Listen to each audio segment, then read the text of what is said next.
Betaflight 2512. What are we going to call these? Yeah, I guess 2512 will be the name. A couple weeks ago, Betaflight 2512 was put into release candidate. Now, a majority of the features I've already reviewed on this channel, and I will make a link to that playlist down below under the Betaflight 4.6 header, which I'll probably change to Betaflight 2512 at this point because they kind of renamed it. But we talked about altitude hold, position hold, and all those kind of things. So we have this nice little list over here. So let's just quickly glance over what that shows. And to answer the big question people always have in release candidate is it safe? So let's flash it up and see how she flies. So as discussed previously on this channel, and again down in that playlist, autonomous modes and safety capabilities and improvements were added in altitude hold and position hold. A lot of the autonomous mode stuff in previous releases of Betaflight was kind of clunky. So Betaflight, if you're coming from 4.5, it worked okay and did, return to home and all that kind of stuff. It works way better if you haven't seen any of the 4.6 videos I've done on altitude hold. And well, you didn't even have altitude hold in any stable releases prior to this, this is a release candidate. It's not a stable release yet, but nevertheless, it and position hold, and I don't think you had that in previous releases. You really just had return to home. So now you have all those things, and the return to home is much, much, much better. So in the Betaflight world, what does that really mean for the community? Well, it's a huge step forward for having some basic autonomous flight modes for like cine lifters. Betaflight has the best filtering performance of any firmware out there, and it's really specifically competing against iNav. I could go into it in detail if anybody's interested in that. Let me know down in the comments, but Betaflight's dynamic notch is far better. iNav is still on the old, and then the RPM filter, Betaflight's using directional data for the RPM filter. iNav is just using telemetry data, which is way too slow for it to really function properly. So the filters are just far and much, much, much better, which makes a big difference for big drones, which big drones would probably want or could want to use the altitude hold, position hold. You're not really using those kind of things on a racing drone. Now, another thing in here is a lot of fixed wing enhancements have been added in. So Betaflight, I would say in previous versions, was not really meant for fixed wings at all. Ivan or Lemon would probably testify to that in a big way because he was working on this coding. What I'm really interested in this though is, and I've noticed with iNav that's an issue, is this, and that they've bolded it here, which I would agree, this whole throttle and PID attenuation based on airspeed. That, as far as I'm aware, iNav does not do that, and it really needs to. Because with aircrafts, you can turn your PID gains up, but then when you go really fast, they'll flutter.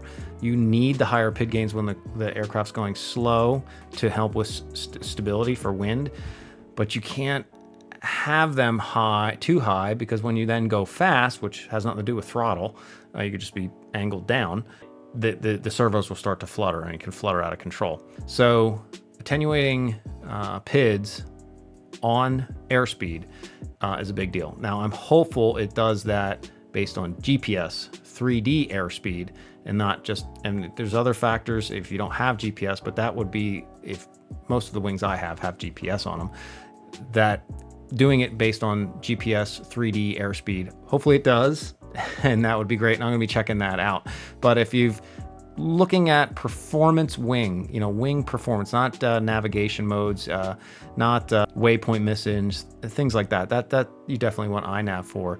But if you're looking like almost like wing racing, kind of just like Betaflight's more fast, gauge towards fast things, then I would definitely, give Betaflight a look in relation to it now. And again, I'm going to have more content out. I didn't do that yet, but I'm planning to do that very soon here on how to flash that up and use that and things of that nature. Now on this one here, flight user experience, I've already covered turtle mode and crash over after flip in detail. That link's down below. I have not looked at this launch timer. I don't know what specifically is there, so I'll look at that, and then a bunch of LED functionality. Outside of that, improvements and optimization, there's always a lot of work that goes into the Betaflight with, just making sure it has the latest drivers for all the flight controller boards, and that's something that we shouldn't just take for granted. Like, you can't just buy any flight controller and be like, yeah, iNav will have a target for that. Maybe it will, Maybe it won't. iNav does not have all the latest target lists in its drop-down selector. Betaflight, pretty much it's a given. If there's a board, it's gonna work with Betaflight. Now, it's not 1,000%. You can't get an Arduino, or not an Arduino, but a ArduPilot type of flight controller and be like, oh, that's not a target in Betaflight. Okay, you got me. But most flight controllers, the 30 by 30, of course the 20 by 20 and things of that nature, you're gonna have a Betaflight target. So that's always a big thing in keeping up with this. You can see there's protocol enhancements here, even for Crossfire, under the hood stuff, Express LRS, with the FLRC F modes, that's incorporated. Navlink MSP support is expanded as well. Black box OSD, making sure it works with all the latest chipsets out there and things of that nature. So there's a lot of the under the hood stuff to make sure that the hardware that's out there in the industry, usually Betaflight has one of the first firmwares that, or they write to support so they can actually sell the hardware for something. You can see that there. Even further a little bit here, I'm interested to see that's Raspberry Pi Pico is now on a target, new targets, and then we have this one here. So I was talking a lot about targets, so that's really down in here, but then also new gyros out there on the market that some of these flight controllers use. That's long and short, that's kind of it. I mean, kind of it, but not kind of it. If you look down in here and then see how much, this is all the feature improvements here. You can go down one by one in there and just click this read more, and you can really see the full list here, scrolling and scrolling and scrolling and scrolling. So it seems abbreviated, but I'm still scrolling, and look at all the PRs that have gone into this release. So there's a lot of stuff that has, a lot of work has been done to Betaflight for this release over the past, it's been years since the last release. So makes sense, but that said, enough waffling. Let's see how we flash this up. I have a quad right here. It's on some old firmware. We're going to flash over to the 2512 release. Maybe we would say that. 2612, yeah. Yeah, that's what I'm going to go with. 2512 release. We're going to go flash this up with a 2512 release and see how it works. Now, to flash it up to the latest release of Betaflight 2512, you're going to want to use the latest configurator. As of the release candidate, there's no downloadable configurator that you can download to update your configurator if you have it locally installed. I don't know if that's going to change for the official release or not, but as of right now, you have to go to this apps.betaflight.com with Chrome or Windows Edge, some modern browser. I know Firefox always hadn't worked in the past. I haven't used it in a couple years now because of stuff like this. But yeah, you just basically click this link or just go to apps.betaflight.com and it will take you right to the online version of the browser, which you can use. I can't use on your phone, but you should be able to use it for Mac, PC, all, that kind of stuff. And once you do go here once, if you look in the your little address bar, you should see, and you can see above my head here, there's a little button that will be there. You can actually open it as an app, so it does kind of install locally. So this is like my local install of it, and so I don't have to constantly go to the web app, and then I can have it down in my taskbar here where I can click on it. So this is kind of the web app version. Think of it like it's just a web app that's kind of connected. You do have a local install. It's just the way you get it. You don't download it and install it. You just go to the site, and then you can click that button I just showed you, and then it kind of puts it as a web app on your PC. Nevertheless, once you have that there, this will automatically update as well. So every time you open this web app, if you don't just go to the website, it will prompt you every now and then, hey, there's a new version. Do you want to update it? And I usually just hit yes, and you're good to go. Now to flash this up, it's pretty straightforward, but there is some slight changes. I have my flight controller plugged in here on my quad. All I have to do is hit detect on this, and then it will go ahead and read that. Now I'm going to switch this. You're going to want to toggle for the release candidates. You're going to want to toggle expert mode, show release candidates, and then I'm going to do release and release candidates, and then we can see right here this 2512 release RC1 was published on October 6th. You do want to pay attention to the stuff on the right hand side here, specifically for your OSD protocol. If you use analog versus digital, that's a newer selection that you might not be used to. Much of the other stuff is defaulted at what it should be. Obviously, pay attention if it's D-Shot. And then you definitely do want to, pick your correct protocol you're using. This is never, this automatically, I don't even know why this is here kind of to some extent. But definitely do click on here and hit these drop downs. Now, if you want any of the automated flight modes like altitude hold, position hold, things like that, you have to click on them. So like here you can see out hold.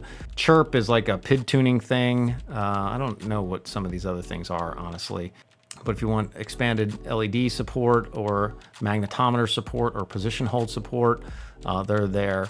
Servo and wing stuff is here. So if you click wing, I'm pretty confident the servo stuff comes with regardless. But if it's a racing drone, you probably would want to check out the Race Pro. That has some additional little bells and whistles.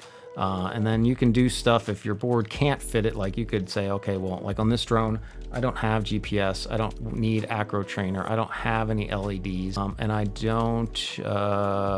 probably don't need VTX. So I could probably get rid of that as well. Pin IO has to do with if I need to remap pins. So I'm going to keep that. I don't think I need to, but if I do, I keep that. So you can really narrow it down, especially on a racing drone. You really don't need a bunch of stuff. If it's a Cinelifter drone, you probably have a bunch of things in there you'd want. So definitely do pay attention to that. Obviously over here, the same old here, full chip erase, so on and so forth. We're going to go ahead and hit flash firmware. It is going to build, as always before, online automatically based on the options I select. As always, once it is built, you can go ahead and hit flash firmware. In this specific one, you're going to need to accept that statement and then let it flash up. Now with previous releases, when you would go to connect to the board, there was another prompt that would come up about applying defaults. That wasn't in Betaflight 4.5, I don't think either, but if you're used to a release prior to that, then you don't have that anymore. They're just all baked in. Of course, we're then going to go into our presets here and then load our settings from a previous release. So let's talk about that here real quick. So I'm going to go in again to presets. I'm going to hit load backup. And then you can see here I have a 4.6 because I've used this before and a 4.3. So let's just see what we get when we load the 4.6. So this is previous settings for 4.6. And I do get this prompt coming up here. Now, this prompt is essentially saying that, hey, some of the variable names and whatnot are not recognized in this release. So typically I will go down and look and see what they are. Black box disabled GPS on. So I turned off GPS as an option. I probably didn't have that on here before. And probably had GPS on before. And that's why I'm getting this. So I'm not worried about that. Go down through here and that's all I got. So that's it. So this doesn't mean the end all be all. So let's hit save anyways, and then it will apply all those settings. Let's see what we get if I actually load up a Betaflight 4.3. So go into presets here again. I'm gonna go hit load backup, and then let's go hit and load our 4.3 set. Now that's from the same quad, so that's really important, just older firmware. And again, I get another prompt coming up here, and I should get more. Yeah, so here I'll get more. So it's saying like mag hardware. I didn't select mag. Baro, I don't have Baro. I don't have those features. I didn't select them when I flashed this. So that's probably why those are coming up. Failsafe off delay. So that variable name has been changed. So I'll probably want to go look at my failsafe tab. And the big important thing when you do this, and people are saying, oh, you can never bring this stuff forward. I always bring it forward. And I'm probably the only YouTuber that says that. Because I'm just telling you what I actually do, not giving you the whitewashed answer. I always bring it forward and I just look. And if it doesn't know the variable name here, it just doesn't set anything. So what is set for the failsafe? The default.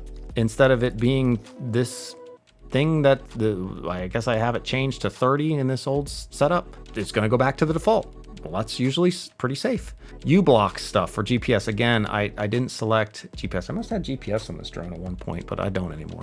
So that's all fine. GPS, rescue, GPS. Like these are all going back to default. That's fine. I'm not going to use GPS on this anymore anyways. OSD warning, RSSI on, OSD warning, link quality on. Those must have gotten renamed or something of that nature since 4.3. All right, I have to look at my OSD. All right, so go back down through here. Oh, okay, OSD stuff. The set name. Okay, so my name that I had set on the configuration tab, I probably need to look at that again. I'll probably actually just copy that here so I have it. Trans-Tech lasers. This is one of the DJI quads that they came out with.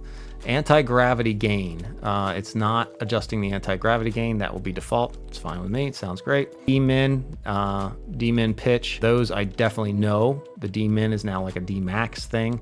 Those are not changed anymore, but it is changing the slider, so I don't really care. So it does kind of a twofer. This is irrelevant anyways. So, but like if you were looking at this yourself, just know like, okay, D-min roll, some PID stuff. You probably want to double check your PIDs.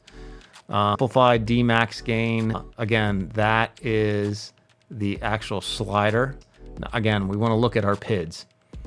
Anti-gravity gain. Again, we probably want to look at that tab for anti-gravity. Again, back to D-min. I must add multiple profiles with some PID settings here. And then rate 2 and 3, or 3 and 4. This means basically these are rate profiles where you can have different rate settings. You can see I'm using rate 1 profile here. I don't have anything for rate 2 and 3, and then there's, I guess, no more. There's only a rate. It only goes up to 3 rate profiles anymore. There's no rate 4 and 5. They reduced the amount of rate profiles you can have. So you can kind of, I understand it might, you know, I'm like an expert in Betaflight, I guess I would say, but you can ascertain what it is or where to kind of look. And if you have questions, go to Discord and ask questions. So long story short, that's what I do typically do. And this is going from Betaflight 4.3 to 4.4 to 4.5, and now we're on 4.6. So we jumped up a bunch of versions. So you would probably have less than these unless you're not keeping up with your releases. So you can see it's not too bad. So anyways, I'm gonna hit save anyways, and then let's just go kind of pop in and see what that looks like here. So right away, we're gonna go down and just look at our ports tab. Nothing's really gonna hurt us here, but yeah, it looks like it's set up some stuff that makes some sense. I don't have craft name, so I'm going to put that in there. That was that laser tech, so that must be a different thing. I don't have barometer. I don't have magnetometer and any of that stuff. We're always going to do like basic checks, right? Go to the thing, move the quad. Does it move the right way? Make this quad flat on the desk and hit recalibrate just for a good measure. Looks flat enough. So that had some value there. I did this here, but I didn't save and reboot. So let's do that, save and reboot. Okay, back into here, we're gonna peruse failsafe. So failsafe looks like a low, high. It's gonna do land. I'm gonna switch that to drop. I probably did have that set as land, but then it was probably all right. Land, 1200 would probably land it. That's a low enough throttle. Nevertheless, I'm going to do a drop. That's more conventional. And that's really all there is here. It's going to set this angle mode and beeper. So you can see I did have some things set here. I'm going to go to switch this to auto. And it's going to go to drop anyways. You can see I had some stuff set up here that it would actually hover for a little bit. And then then it would start to go into land mode. So I'm going to just set that stuff back. All right, so reconnecting here, let's go over and just check out our PID tuning tab, and you can see some of the result I'm getting because those kind of conflicts in variable names and things like that. What it did here is it held all the slider stuff, and then I just essentially to get that to kind of reactivate. When Betaflight has a conflict between what the PID setting numbers are and the sliders, like if those don't jive together, which they didn't because we're bringing that stuff forward, then it will just turn the sliders off. So to re-engage them, which is what I want to do, I'm going to turn this to roll pitch yaw again, and then you can see that here. Now I know this variable for sure was one that simplified D-min, which was now the D-max, you can see it down here, is something I need to bring back down to 0. And again, what I would do is if you're like not sure, then take a screenshot. Like you can always stop here and go, oh man, I can't remember what those settings were. Flash it back to 4.3, reload your settings, see what they are, take a screenshot, then flash it back again. Yeah, it doesn't take that long. And then be sure what your custom stuff is that you put in here. It's just that simple. So yeah, I would peruse down through here. You can see the rate stuff all set for me. My filter settings are fine for what I had here on this quad. I mean, it's standard stuff. I didn't want too aggressive with this thing on this quad. And yeah, we're good there. So I'm gonna hit save on that. Again, anti-gravity, pretty standard stuff here. That's all good. Like I said before. And the other things you can do is, like, this was a customized profile. You could just go to like PID profile 4, right? That's gonna have Betaflight's defaults. So you can kind of flip to 4 and say, okay, what, look over here and say flip back and forth, like flip to 4. What do I got? Flip back to the customized settings. What did it set the PID profile 1 to? Things like that. And that's another little feature here that you can use, because in previous versions of Betaflight, you didn't have 4 PID profiles. You had more rate profiles, not so many PID profiles. So you can check it out. Other things, of course, you want to do is make sure your VTX is working, all that kind of stuff. Make sure your transmitter is working. Make sure this all works, which I know it will. I'll check that out here in a little set off camera. And then flight modes, just make sure your arming mode is what you're used to, things of that nature. Just give it a little once down through. There's really nothing so much in here, at least for, this looks all fine. The motor stuff, this is all default kind of stuff. Sensors is nothing. Black box doesn't really matter for flight, and yeah, we're good. So that's typically what I will do. The other thing you may want to do is that if you're just a little bit more in abundance of caution, take the props off, plug a battery in, arm it, and make sure all the motors spin. Just do your pre-flight checks that you normally do. With props off, there's no danger whatsoever. Make sure, go into the motors tab here and spin up each motor individually like you'd normally do for a Betaflight, and just make sure, like, hey, all the motors are spinning. They're spinning up in the right order. They're spinning in the right direction. Disconnect it from everything and go ahead and plug the battery in and do an arming with your transmitter and disarm with props off. Make sure that's working. Like, these are standard things. I'm very used to it, because whenever I receive a drone from somebody, I go through all this stuff to make sure it doesn't like bite my head off when I go to arm it for the first time. But doing the stuff with props off, give yourself, and do some inputs. If you yaw right, the drone should twist to the right. If you yaw left, it should twist to the left, and that kind of stuff. You can arm it, do all kind of your safety checks. So again, I always bring the stuff forward like I showed, and then if it's a big quad, if it's a little 5-inch, yeah. If it's like a 10-inch, 13-inch, yeah, I'll probably take the props off and check some things. But and then of course, when you arm it the first time, don't like stand over top of it and look at it. Like, put it out a little bit far away from you and arm it. Betaflight's, if anything weird, funky is going to happen, Betaflight has the anti-runaway or anti-TAS mode. It will automatically disarm. It will hop up a little bit. The worst hop that it does is if you have the props on backwards or the motor spin the opposite direction that it thinks it's supposed to spin, as outlined right here. That will hop the most. Other than the flip overs and roll stuff, if you haven't experienced this already, it doesn't get very high before it disarms it. So yeah, anyways, those are my caution points. Again, bring the stuff forward, but enough waffling. Let's see how she looks in actually arming it up and see how it flies a little bit. Let's answer, is it safe? Seems safe to me.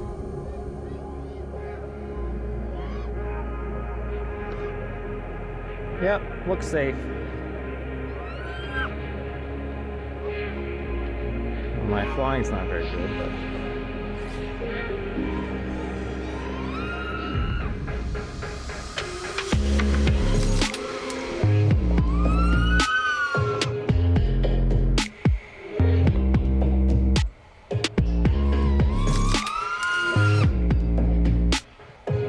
there we go, a little bit better there. So anyways, yeah, it's safe.